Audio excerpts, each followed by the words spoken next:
সবাই পুজোর শপিং করছে দেখে আমারও ইচ্ছে হলো যে আমিও যাব। সেরকম খুব একটা কেনাকাটা ছিল না, তাও গেছিলাম। জাস্ট একটাই জামা আমি কিনেছিলাম। দেখো এখন পুজোর সময় প্রত্যেকটা শপিং মল এত সুন্দরভাবে সাজায়। মা দুর্গার এই মূর্তিটা কি সুন্দর! আমি তো ওখানেই অনেকক্ষণ দাঁড়িয়েছিলাম, আমার খুব ভালো লাগছিল।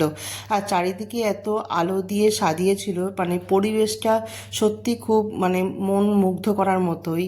আমার খুবই ভালো লাগছিলো, ছেলেরও ভালো লাগছিলো। আমরা সবাই মিলে গেছিলাম এবং আস্তে আস্তে আমি চারদিকে দেখতে দেখতে উপরে উঠছিলাম। এবার বলো যে কার কটা জামা হলো। পুজোর সময় আমাদের যে ক্রেজ ছিল যে জামা কেনার বা নতুন জামা সবাইকে দেখানোর, এখন অতটা নেই।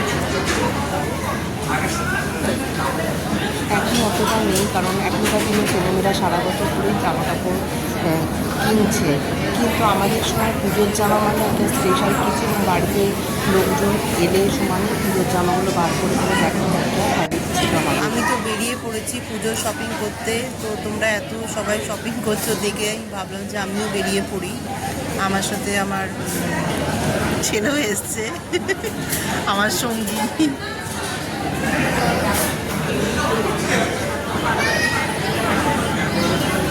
চারিদিকে এত সুন্দর লোকজন আছে এবং সবাই এত এনজয় করছে, তো আমার এগুলো দেখতে খুব ভালো লাগছে। শুধু পুজোর শপিং করলে হয় না, তার সাথে একটু খাওয়া দাওয়া করতে হয়। সেই জন্য খাওয়া দাওয়ার জন্য অর্ডার করা হয়েছে, সেটার জন্য ওয়েট করছি। তো খুব খিদে পেয়ে গেছিলো, খাবার এখানে এসে গেছিলো। প্রথমে গিয়েই আমরা একটুখানি খেয়ে ফেলেছিলাম, তারপরে ঘুরছিলাম। আমি দেখছিলাম যে কোন দোকানটা ফাঁকা আছে, কারণ একদম ভিড়ের মধ্যে আমার ঢুকতে ইচ্ছে করছিল না। তারপরে একটা দোকান দেখে ঢুকে পড়েছিলাম। ওখানে জিনিসের স্টক খুব ভালো ছিল এবং বিভিন্ন কোয়ান্টিটিও ছিল, বিভিন্ন কোয়ালিটিরও ছিল এবং বিভিন্ন প্যাটার্নেরও ছিল, যেটা আমার খুব ভালো লাগলো। এখান থেকেই আমি একটা সালোয়ার কামিজ কিনেছি এবং খুব ভালো লাগছে। তোমরাও বলো